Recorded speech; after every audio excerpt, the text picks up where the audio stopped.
A very good afternoon and welcome to Africa Today on Hills TV. I am Uduak Daniel. First, let's talk the headlines. And on the headlines, FRSC deploys 1,000 personnel to manage traffic in Zamfara. Still on the headlines, INEC NUJ trained journalists ahead of 2023 elections. Also on the headlines, Ivory Coast launches construction of metro project.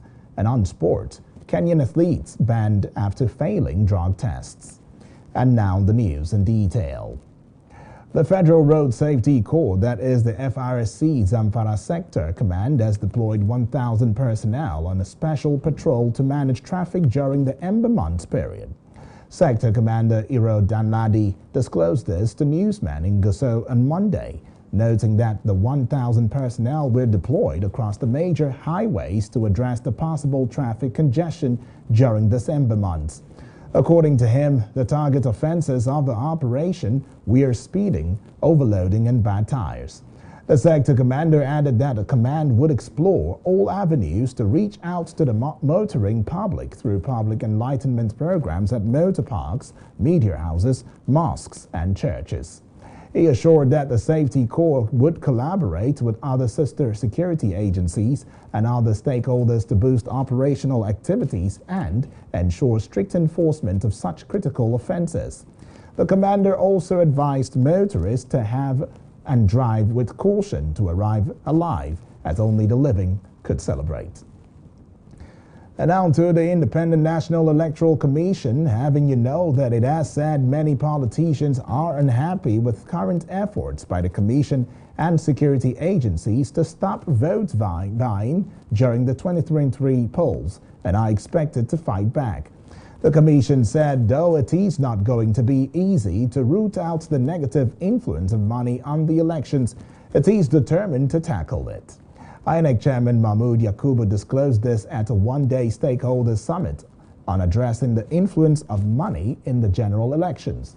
He explained that pernicious use of money tremendously increases the likelihood of election violence due to the win at all cost mentality among contestants who would have invested a fortune in the poll. The negative role of money in elections goes to the very heart of our democracy.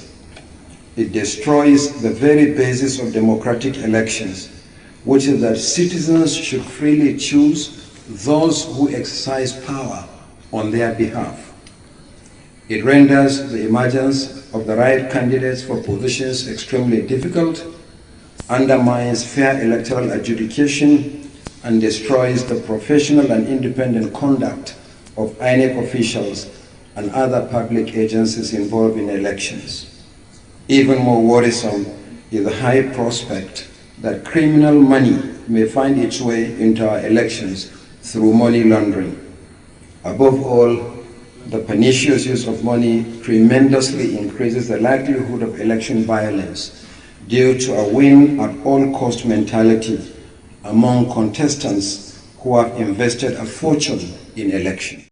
In attendance were the representatives of security and anti-graft agencies, including members of civil society organizations, that is the CSOs, financial institutions and the media.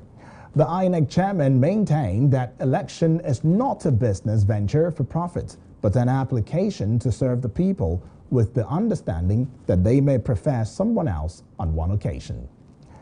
Away from that story, bringing you more stories still on matters that concern INEC and the NUJ. Ahead of the 2023 general elections, journalists have been charged to avoid sensational reports that can set this country on fire before, during and after the polls. This came to the fore at the capacity building training for journalists in the Southeast and Southwest organized by the Independent National Electoral Commission, that is the INEC, in collaboration with Nigerian Union of Journalists, that is the NUJ, held at NUJ Press Center, Alagbaka, Akure, the state capital. The national president of the NUJ, Comrade Chris Isiguzo, in his address, appreciated INEC for providing the opportunity to discuss issues bordering on the 2023 general elections in the country.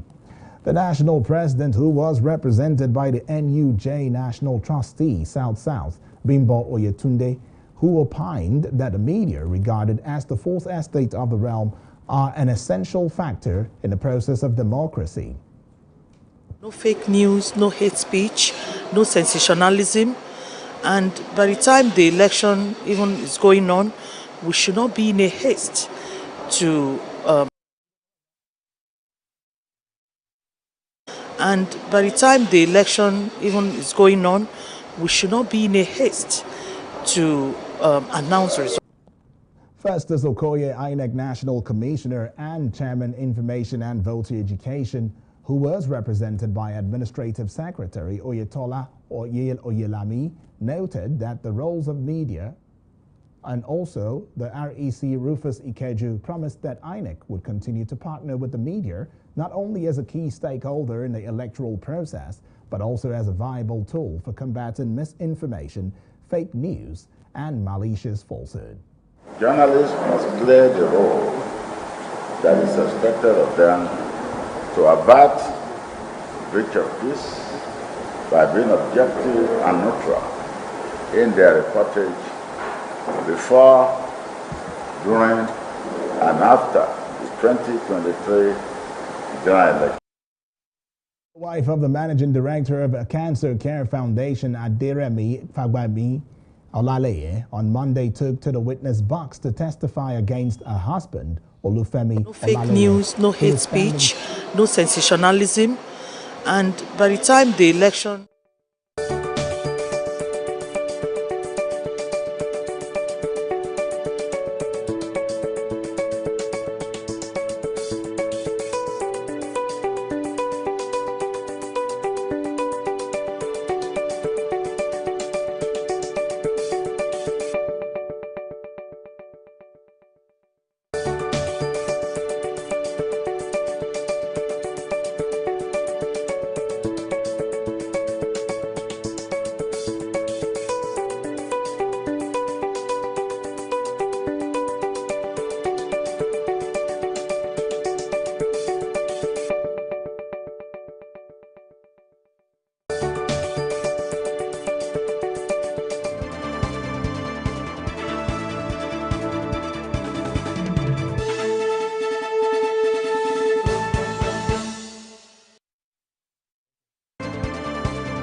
No, go back, man. Never see, no.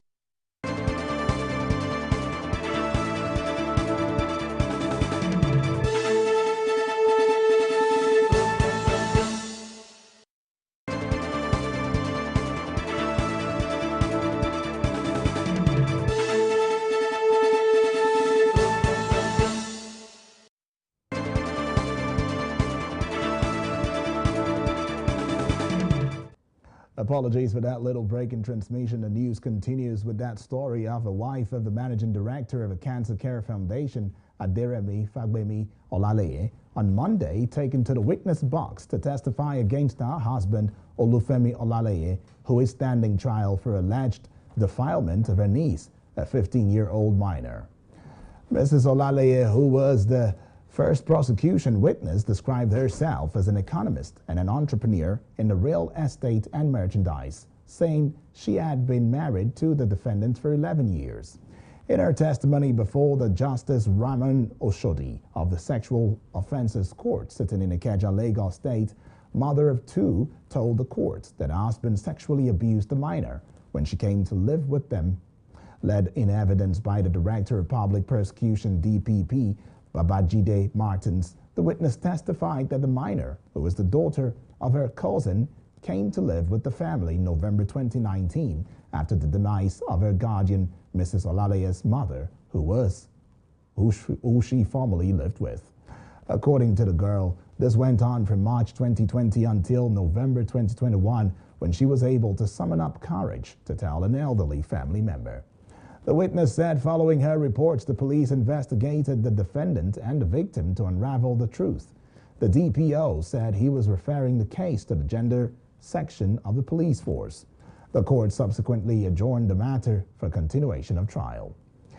And away from that, from West African story news, let's get on to other parts of the news, this time starting off with Ivory Coast.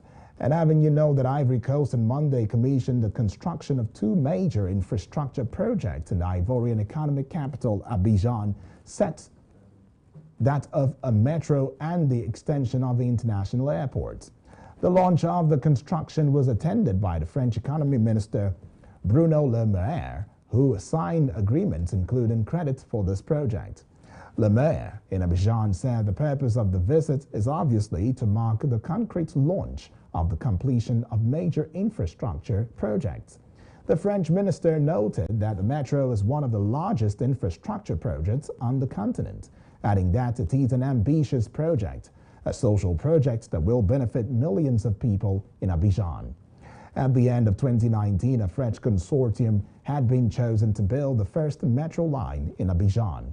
At the time, France committed to cover the contract with a mix of loans from the French Treasury and private financing guaranteed by the French government.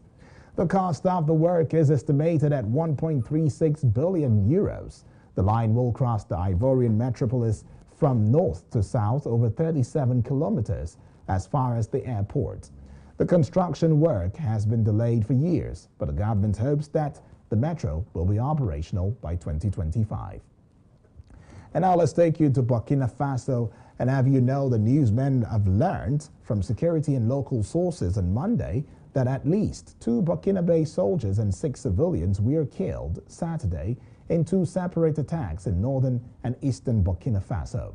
A security source said the first attack took place near Borom in the northern province of Namintenga, where a team of defense and security forces, that is the FDS on a mission, hit on improvised explosive device. The source said the second attack occurred in the village of Kakode on the Tendonkongo-Betol Road in the east-central part of the country near Ghana. Confirming the toll of the attack, a member of the Union of Traders in the region said among the victims is an important economic operator in the region.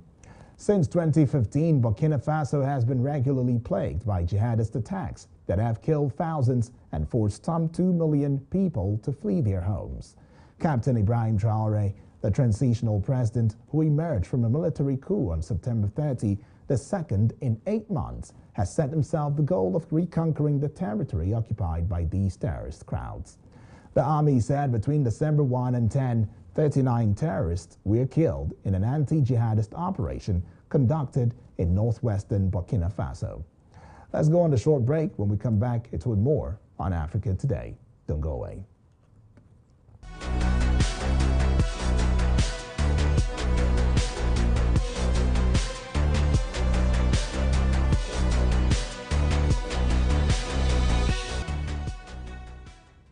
Always a refreshing time to serve you the news. Authorities in Rwanda have welcomed the British courts, giving the green light to the deportation of migrants who have arrived illegally in the United Kingdom, that is the UK, to the Central African country. The Rwandan government spokesman Alain Mukuralinda called the ruling a positive step towards solving the global migration crisis. Alain Mukuralinda, the spokesman for the Rwandan government, said it is also a satisfying decision because new solutions are found. After hosting student survivors of the 1994 genocide for nearly 3 decades, the Hope Hostel is one of the major properties that will be the first home for migrants deported from the United Kingdom, that is the UK, in Rwanda. The renovated 50-room facility in Kigali's Kagugu neighborhood has a new coat of paint, fresh bedding, and new security cameras. This is just one of the ways Rwanda has prepared for this. Judges in London on Monday ruled that the UK government's controversial plan was lawful after a legal challenge by migrants and campaigners. In July, trade unions in the UK held demonstrations in a Stop Rwanda campaign to protest the move. And away from Rwanda to Libya, a criminal court in Tripoli on Monday sentenced 17 people to death for belonging to the jihadist group Islamist State, that is the EI, and committing deadly violence on its behalf in Libya. According to the Prosecutor General's office, in addition to the 17 death sentences, the court sentenced 2 suspects to life in prison and 14 others to various prison terms, according to the same source. The nationalities of those convicted were not specified. The prosecutor's office in a statement said the 17 men were found guilty of committing acts associated with the EI and undermining the state and social peace, adopting violence and armed action in the western city of Sabratha and its surroundings. Libya descended into chaos after the uprising that toppled Muammar Gaddafi's regime in 2011, with rival powers, a myriad of armed militias and foreign mercenaries scattered across the country amid foreign interference. Taking advantage of the absence of the state, the EI has established itself in several Libyan cities, making Sirte its stronghold in June 2015 before being driven out in 2016. The jihadists who were not killed in the fighting or were arrested retreated to the desert, but also to cities in western Libya. EI fighters had briefly occupied the center of Sabratha in February 2016 before the government's forces retook the city. Libya voted in 2010 against the UN General Assembly resolution calling for a global moratorium on capital punishment, but to no official statistics are available on number of executions in the country. And now to Uganda. Ugandan authorities have announced the end of a 2-month lockdown in 2 districts in the epicenter of an Ebola outbreak. In a related development, the Vice President Jessica Alupo said that enough progress had been made to justify the decision. The government officials stressed that the authorities remained on high alert for a possible resurgence. The 2 districts in question, Mubende and Kas Anda, were confined by President Yoweri Museveni on 15th this October. Since 20th September, the East African country has recorded 142 confirmed cases and 56 deaths, reaching the capital, Kampala. In November, local officials called for the lifting of the lockdown for the government to provide assistance. The first doses of one of the Ebola vaccine candidates arrived in Uganda in early December. The World Health Organization, that is the WHO, considers that the country has begun the countdown to the end of the epidemic. Coming right up next is Business. Don't go away.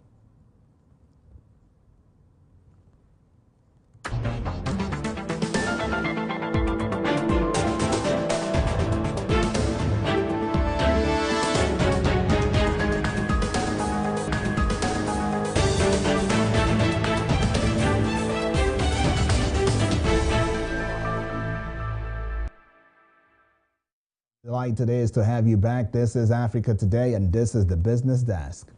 Talking business, data from the country's local bourse has revealed that retail transactions in Nigerian exchange, that is the NGX, increased by 10.69% to 26.62 billion naira in the month of November. The data from the Nigerian exchange indicated that retail transactions added 26.62 billion naira in the month from 24.05 billion naira in October 2022. As of 30 November 2022, total transactions in the NGX decreased by 5.19% from 110.09 billion naira in October 2022 to 104.38 billion naira in November 2022. Institutional investors with 63.33 billion naira outperformed retail investors 26.62 billion naira, that is, as market observers believed that the appreciation was a positive indicator for Nigerian stocks, considering the current economic environment. Speaking with reporters on Monday, a capital analyst, Ayotunde Alabi, said more Nigerians are becoming investment wiser by the day. He attributed the past decline of the markets to the capping of stocks and investors' drive to make quick returns. He referred to the recent crash in FTX as a major reason for the surge. Recall that in a bid to attract and build investors' confidence, the Director General of the Securities and Exchange Commission, that is the SEC, Lamido Yuguda, said members of the Capital Markets Committee had adopted some measures to increase the number of mandated investors on the EDMMS and reduce the quantum of unclaimed dividends in the market. Still talking business, the federal government of Nigeria on Monday disclosed that 4 hydropower projects with a combined capacity to inject 110 megawatts of electricity to the national grid had been completed. It also announced that 11 other hydropower projects with a total capacity of 3,750 megawatts of electricity had been initiated as work was currently ongoing at the various project sites. The Minister of Water Resources, that is the FMWR, Suleiman Adamu, disclosed this in a document on the infrastructure development by the Federal Ministry of Resources, Water Resources, that is. In the document, which was made available to news correspondents in Abuja on Monday by the FMWR, Adamu explained that Nigeria's hydropower potential was 12,220 megawatts, adding that Kainji, Jebba and Shiroro dams account for 1,930 megawatts of this figure. He said to further boost energy sufficiency in hydropower generation, the ministry has completed and/or concessioned the following: Gurara Hydropower Project, Kaduna. According to the minister, Nigeria's power generation has been hovering around 3,500 megawatts and 4,500 megawatts, despite the fact that the power generation and distribution arms of the sector were privatized since November 2013. Still to come on Africa Today Sports. Don't go away.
Very good afternoon to you and welcome to Sport News on Africa Today.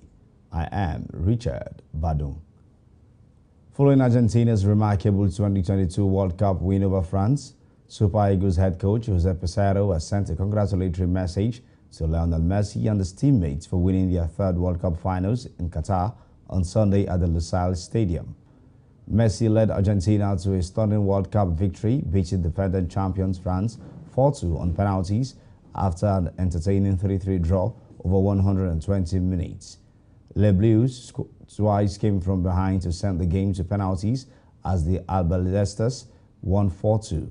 Argentina last won the World Cup in 1978 and 1986 and then lost in the final 3 times, but Messi has finally broken the jinx of 36 years in Qatar. France superstar Kylian Mbappe scored a hat-trick, the first in the World Cup final since 1966, and clinched the Golden Boot award with 8 goals. Messi's double saw him finish second tournament top scorer with 7 goals and signed off from his World Cup career with a medal. The congratulatory message from the 62-year-old Portuguese tactician who was at Qatar to monitor teams and study their style of play wrote on his Twitter handle. And away from that story, taking you down to Kenya, where we see other sporting matters go down there. Before then, let's let you know that Nigerian midfielder Alex Iwobi has agreed on the terms of a new contract with EPL side Everton, which will see him extend his stay at the Goodison Park. Everton have been in talks with Iwobi for months and have now secured a breakthrough in negotiations ahead of the January transfer windows. The former Arsenal has accepted Everton's contract offer and landed a huge increase to his pay on his current deal, which is worth around £90,000 a week and runs until the summer of 2024. According to news revealed in October that Everton had opened preliminary discussions with Iwobi over a new contract following his excellent start to the season. He had started all 15 of Everton's Premier League matches this season, completing 14 of them, and became instrumental to the team's setup under Frank Lampard. And when he plays well, the team plays well, and on his off days, the team switches as well. When I move away from the story quickly to the Kenyan story, just to let you know, in the world of sport, 3 Kenyan athletes have been banned for a collective period of 8 years after breaking anti-doping rules. According to the Athletics Integrated Unit of the Anti-Doping Agency, Otieno, 29, tested positive for the banned anabolic steroid methotrexate moments before the 100-meter heats at the Tokyo Olympic Games. A 3-time national 100-meter champion will have his ban backdated from the Games and end in July 2023. The suspension for November's Porto Marathon winner, Kim Mutalwu, tested positive for the male hormone testosterone, began on 16 November. Mayo's ban started on 20 July for returning a positive test for erythropoietin, that is EPO. Last month, the East African country avoided a sanction by governing body World Athletics, despite having 55 athletes, 7 suspensions, after committing to spend $25 million over the next 5 years to combat doping.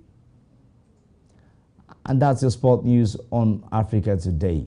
I'm Richard Badung. Back to Udwak Daniel for the rest of the news.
Many thanks, Richard Badung, for that one on sports. And that's how we'll call it a close for Africa Today. But just before we go, a quick look at our top stories. We told you on the headlines, FRC deploys 1,000 personnel to manage traffic in Zamfara. We also told you INEC NUJ trained journalists ahead 2023 elections. We brought to the fore the fact that Ivory Coast launches construction of metro project, and on sports, Kenyan athletes banned after failing drug tests. Remember to visit us on Facebook, Instagram, and our YouTube channel, all at Hills TV. I am Udwak Daniel. Thank you for watching.